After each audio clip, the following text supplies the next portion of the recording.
Thanks all for coming. We're going to do a couple of interviews this afternoon. Talking to Mr. Prentis Hancock and Miss Pam Rose. A couple of people from Space 1999. I hope you're all familiar with the show. Yes. I'd first like to start out asking Prentis how he got involved with the show. Well, I have been actually working with Gerry on a thing called Protectors, which was done in Austria on the cable car in which they did the James Bond stunt, and it was quite successful. And they found out as they made it that we had a story that couldn't be told in 22 minutes, which was the time that they had for the American show. So they made a 2-episode story of it, and we did some more back up in Elstree. At the same time, I was going to do another one, playing an assassin, and Space came up and they asked me if I'd be in Space. I said yes. It being the most sort of expensive show being made at the time, do you feel sort of, you know, this is it, it's going to be a big time?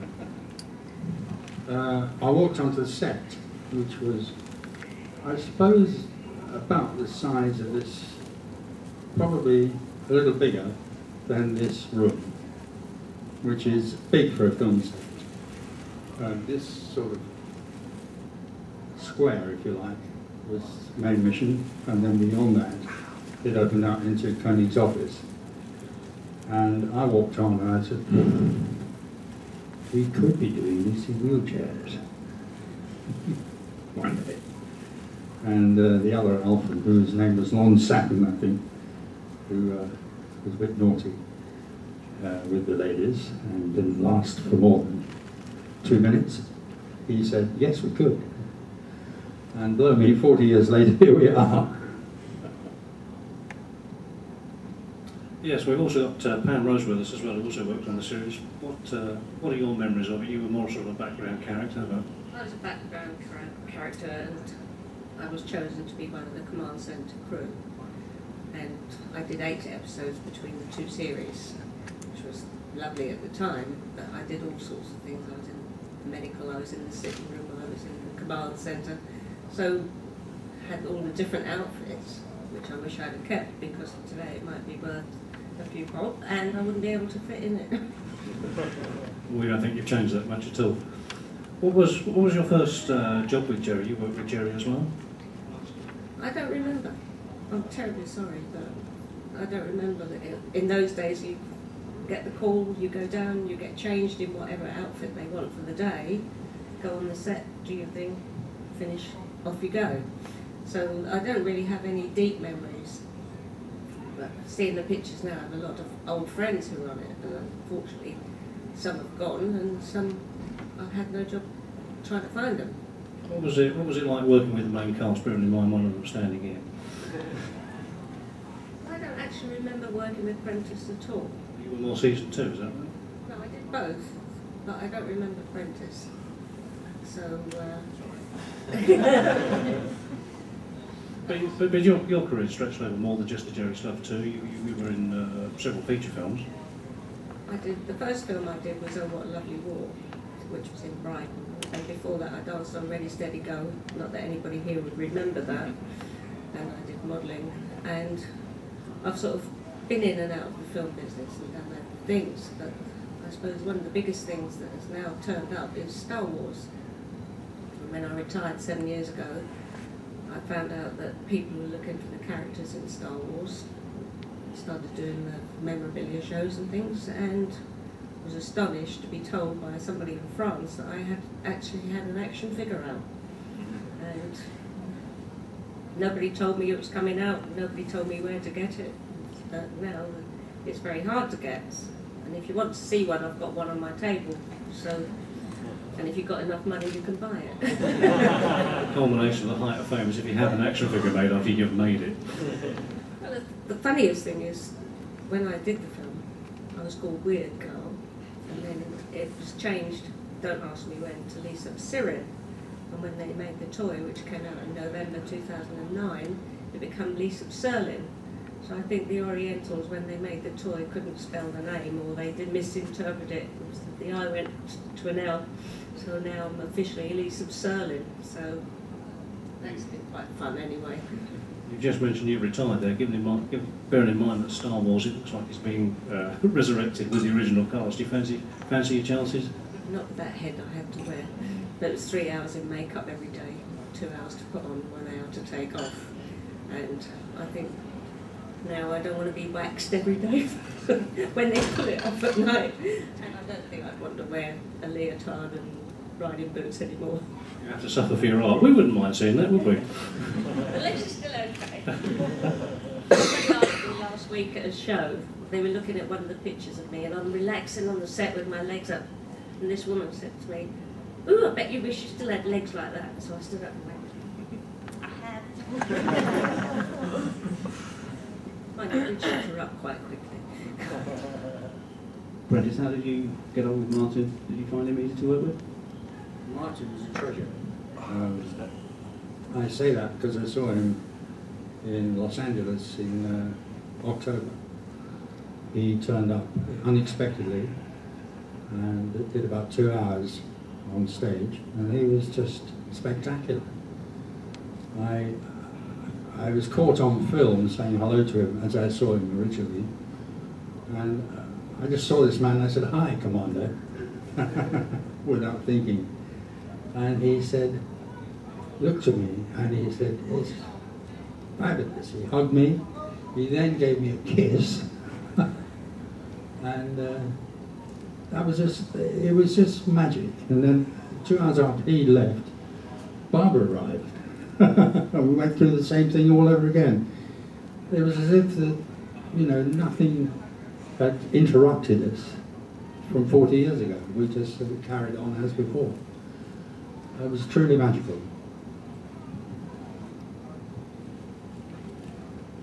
Well, I was going to say there's a well documented adventure, shall we say, on the first series where I think it's The Last Sunset. You had to do a scene with Xenia, where you go outside for the first time in the fresh air, and we understand there was a dental problem on that particular scene. Was it right with you? A dental problem? Did you not break a tooth or something? They had to shoot you from a particular angle. No, I don't think there was a problem with the visor. We tried to kiss. Mm-hmm. Both wearing visors, space helmets. And even when we were supposed to have breathable air on the planet, so we put the visors up and then tried to kiss, and it was just one of those joke scenes. There was an episode where I had a tooth fall out, for some reason best known to itself, and I had to play an eagle like that. I had to be filmed from one angle rather than another, but there was no problem really.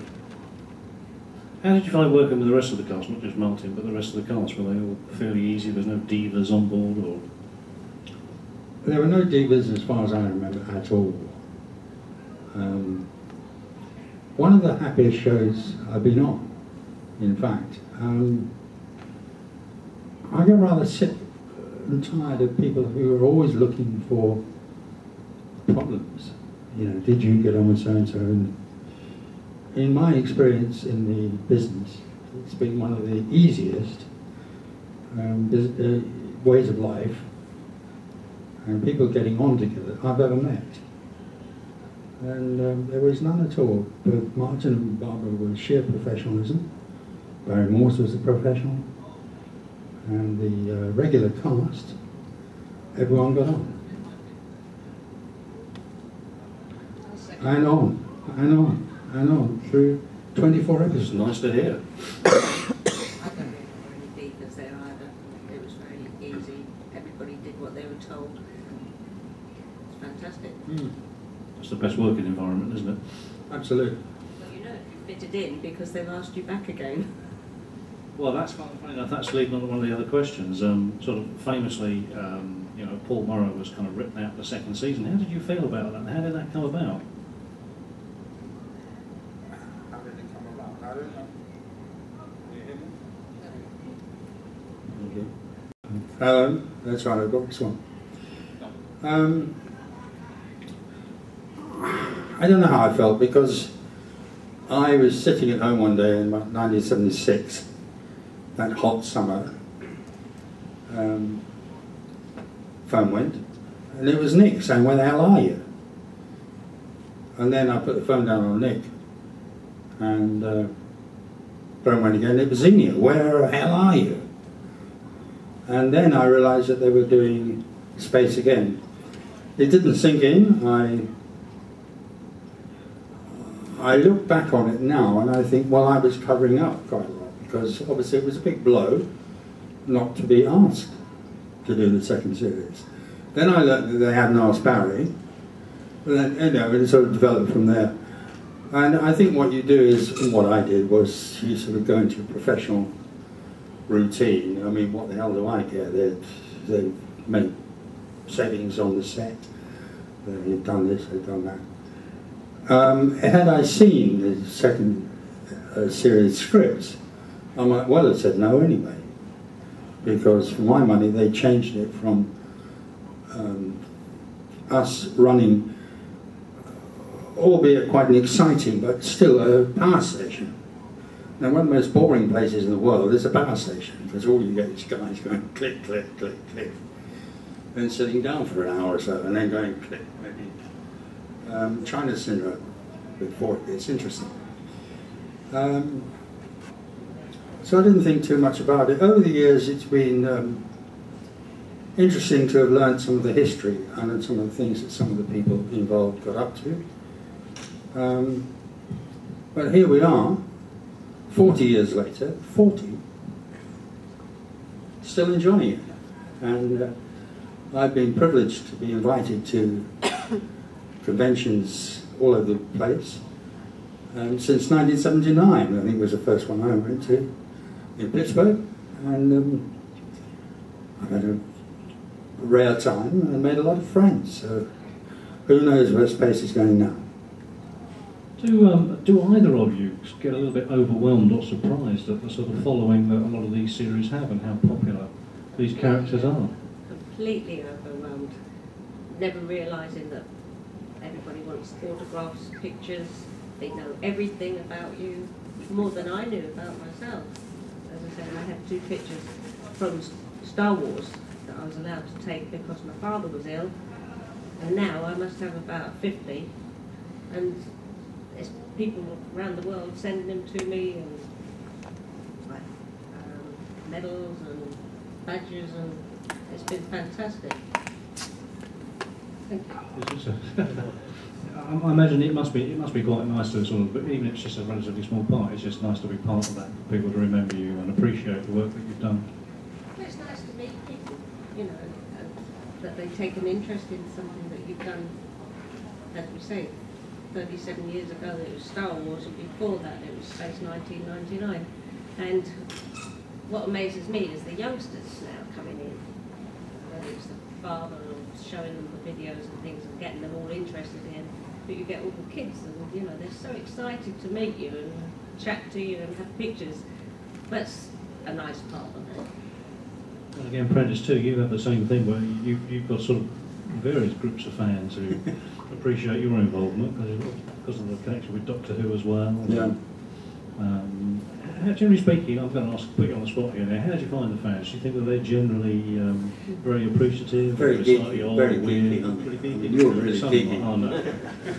Well, we're obviously Gerry Andersons centric, so we're completely off the planet. So. No, I find them all. In fact, Doctor Who is perhaps #1 of all time, and the fact that they brought it back made it 21st century.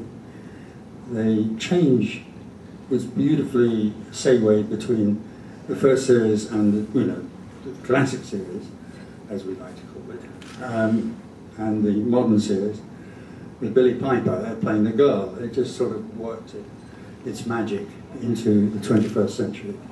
Although it's much, much more sophisticated than it was.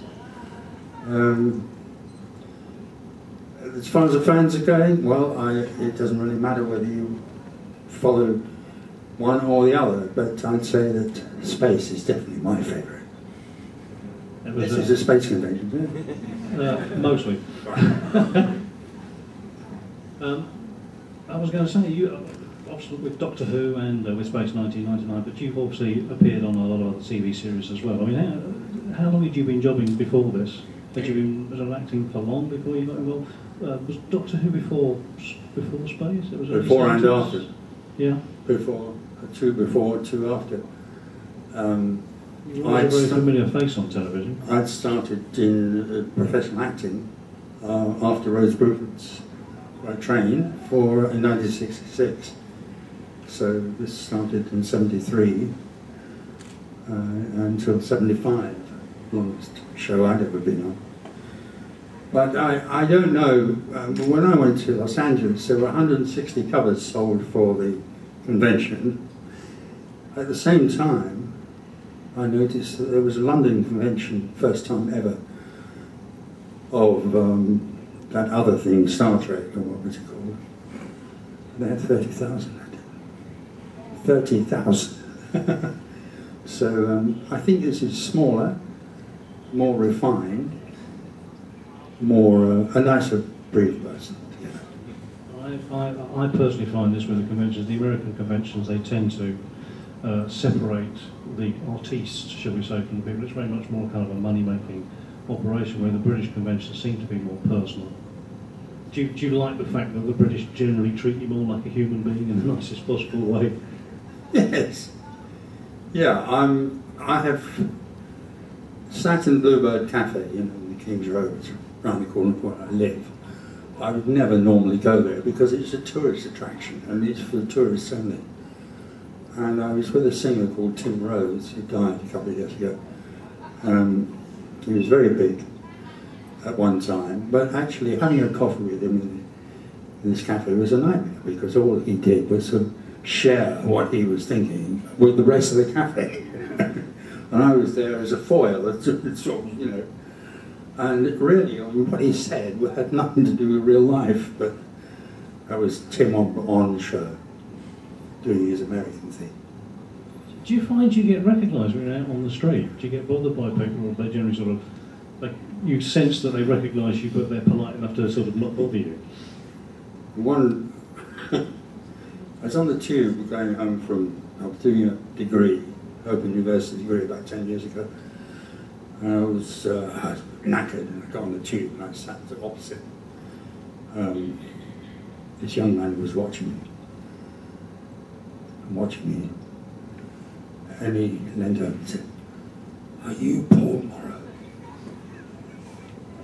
And I said, "No." And then as I got off the tube and going down the platform, someone go, "Go." Didn't tell him I was Prentis Hancock. I guess that's the same question for you, Pam. I mean, did you get recognised for your roles in Star Wars? No.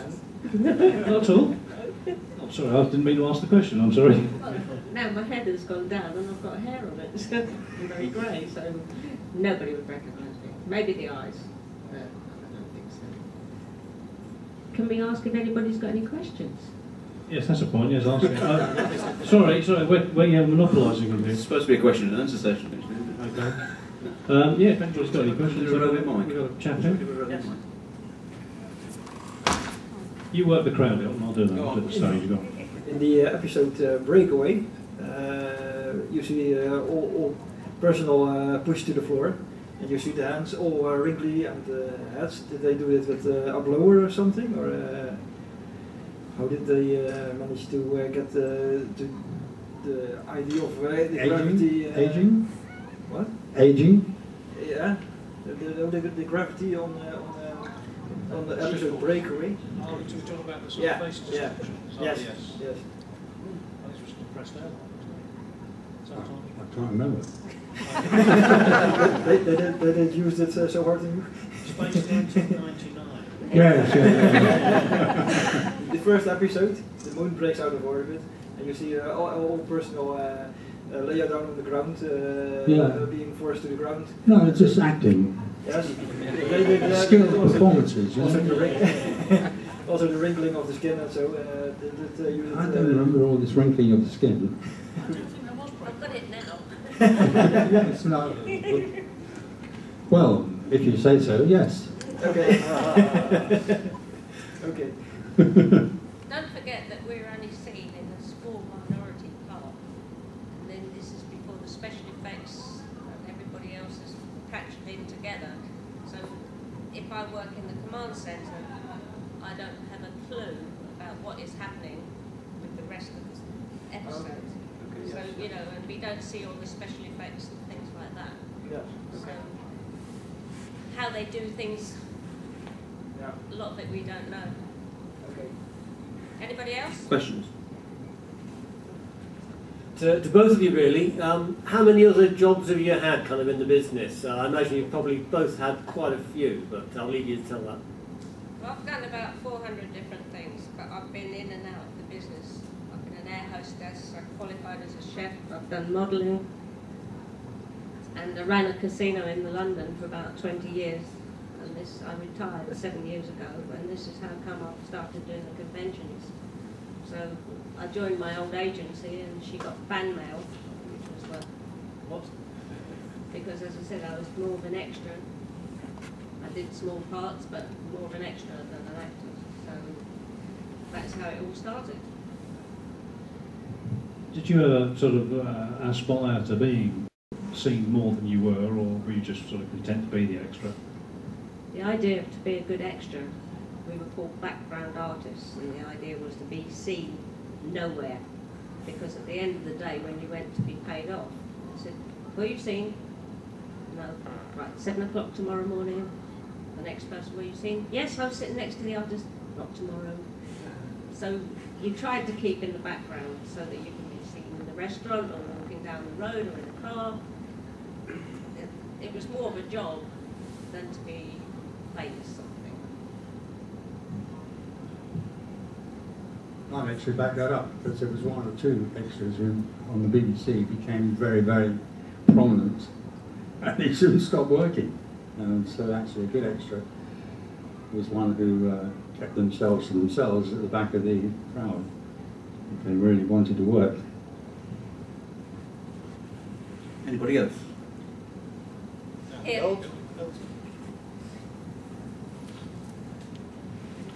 Which were the, well, how can I put this? You were both on Space 1999. For each of you, which was the most memorable show or sequence of a show that you were in? I don't know whether you were in any of the sequences in like the sort of leisure solarium thing where there were bikini-clad women. That I seem to remember. But anyway, from your own period. Somebody did ask me this week on Facebook, is that your bum? So yeah, ignoring that then, what was your best memory in terms of a sequence or one of the shows that you were on? I don't have sort of memory that stands out. You know, we just went in. Probably the memories that stand out more is the different outfits we used to wear. Like a dress or a jacket or a skirt or trousers. You know, it was a job. You just to go in, you do as you're told, as best as you can, and hope that they like you and you come back again. So, for me, nothing fantastic stood out, because it isn't until they put the effects on that you get all the action of what's going on.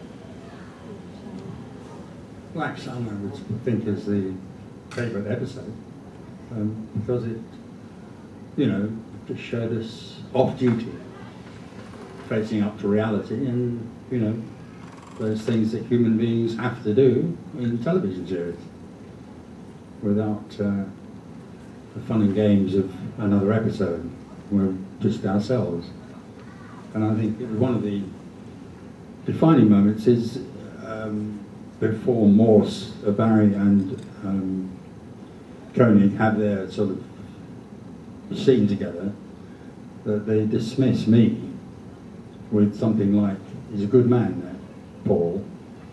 So there was a continuity about our relationship with each other. Now, had I been a bigger character, I mean, had I been another star, they'd have kept me in that scene.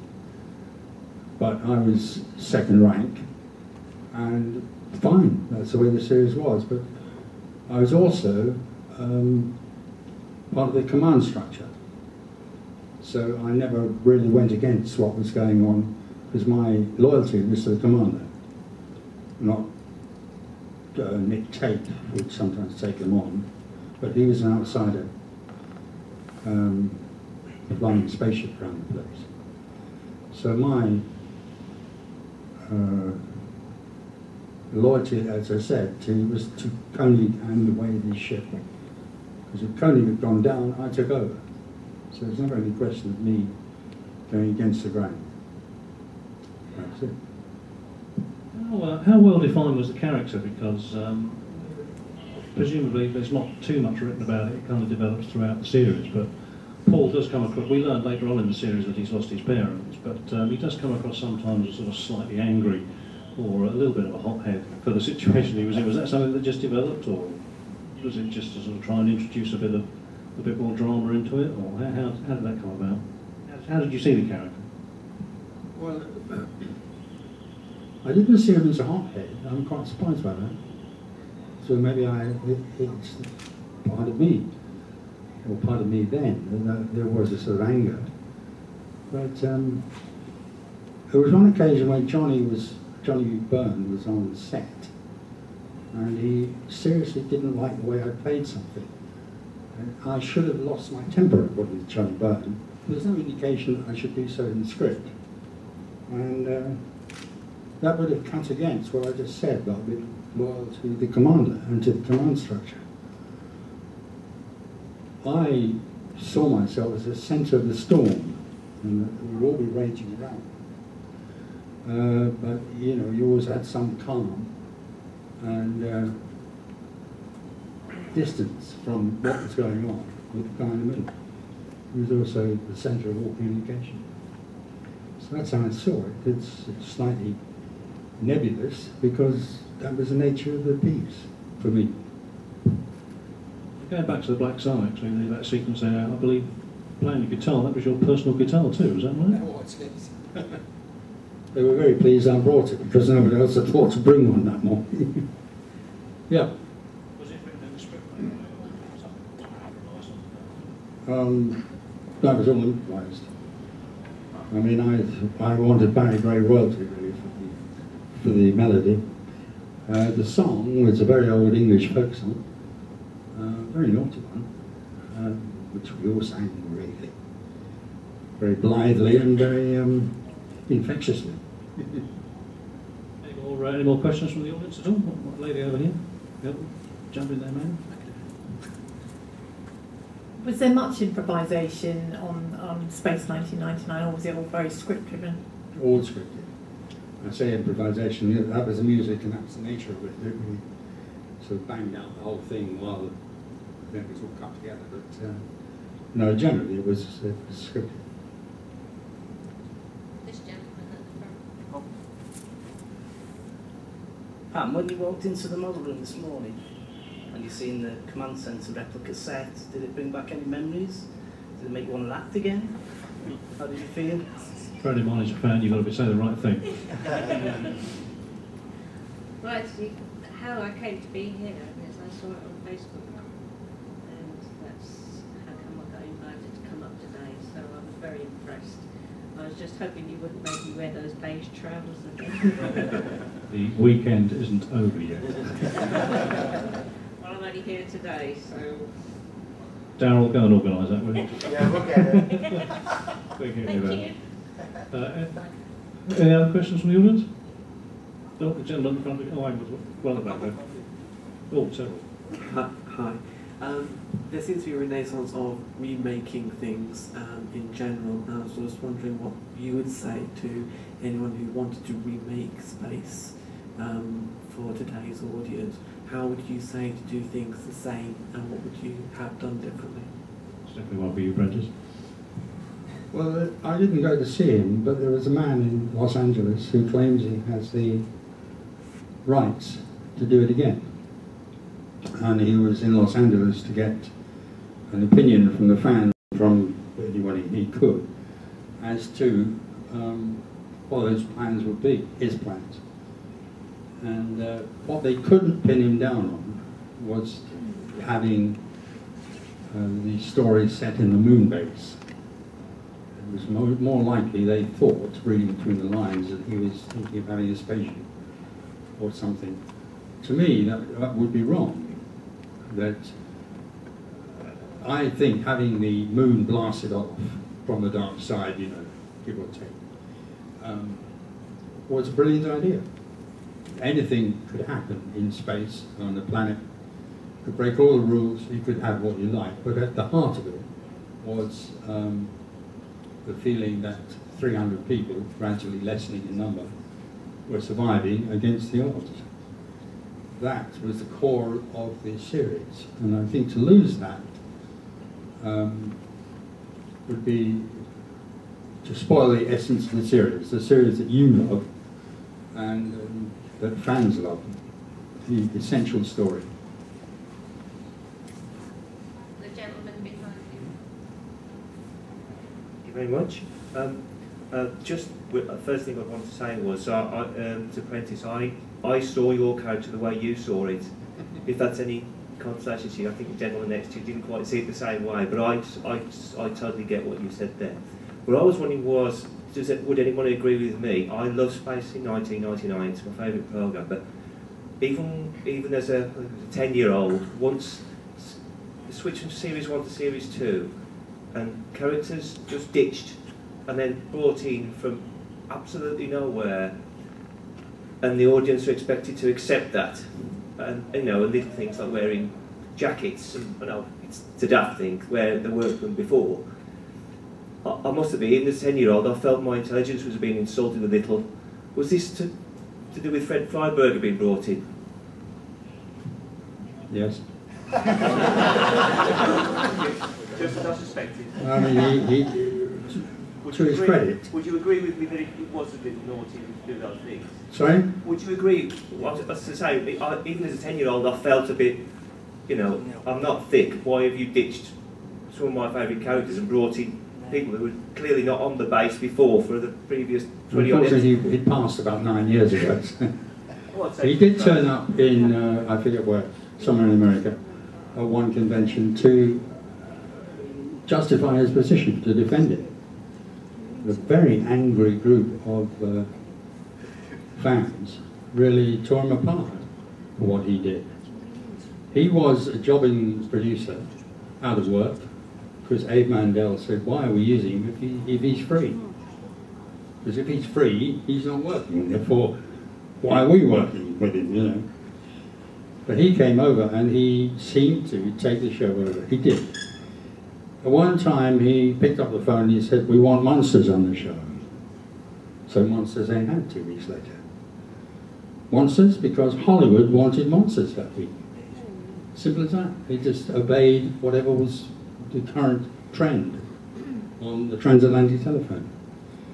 So yes, I think your intelligence was insulted in spades. Touching on a subject that was just brought up actually, on a personal basis, do you feel a lot of these shows, when they do try to do a remake, do you think some of them are just classic and should be just left alone, rather than trying to revamp them? Do you think a new version of Space 1999 would have legs, as they say? Or do you think it's better to be just left as it is?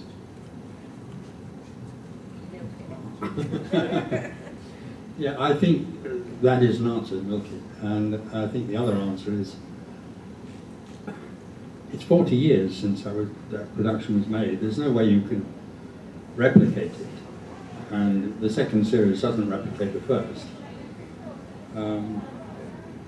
If it doesn't matter to you between the 2 series, it doesn't matter. So fine, do it again. But it will be, I mean, I could be Admiral of the Fleet or something, you know. It would be difficult to blend in Martin and Barbara. You could, but it would be a very strange thing to do. 10 years ago, we tried to come up with a format in New York that would cover it as we came back on a slingshot. Xenia was sending out SOS messages, and Martin and Barbara would be sort of in charge, and then we'd have a second series in which I was in charge, and our children were populating the crew and took over into a weekly or a bi-weekly television series. Quite a big undertaking. That was 10 years ago. Today, we've got this man who came to Los Angeles with an idea. He must have spent some money. He must have put some money Granada's way to have the rights to do it. But since then, I mean, no one's phoned up my agent. And until there's that call is made, I don't know anything about it, really. Okay. Do we infer from that then that you would be interested if the call came? Yes. It's better than that. Other than the opportunities to be employed, but I mean, do you like the idea of it as well? It would depend entirely on what the offer was. Okay, this Chris, gentleman. just got time for one more question each parent. One more, okay. This gentleman. So this is actually a question for both of you. I was, I think, 5 years old when I watched Space 1999, the first series, when it was on its first release. And previous to that, I'd seen the sort of repeats of UFO. My mother didn't want me to watch it because the costumes were a bit risque. And the only reason she let me watch it because Peter Gordino was in it, and she really liked Peter Gordino. Anyway, I was really amazed by I wasn't really into fashion at 5 years old, and I was really amazed by the costumes. I know a guy called Rudy Gernreich designed them. I don't know whether it was a big deal at the time, but you know, the flares and the Cuban heels and everything. What was your impression of the way all the, you know, the different types of uniform and the costumes that you had on the show? What was your impression of them at the time? Well, one impression I've got is that all the costumes I wore were comfortable, having done lots of other things, like when you do period stuff, when you've got corsets and bustles and petticoats and things like that. It was all very comfortable, and it wasn't wool, so it didn't itch. So that was what I remembered.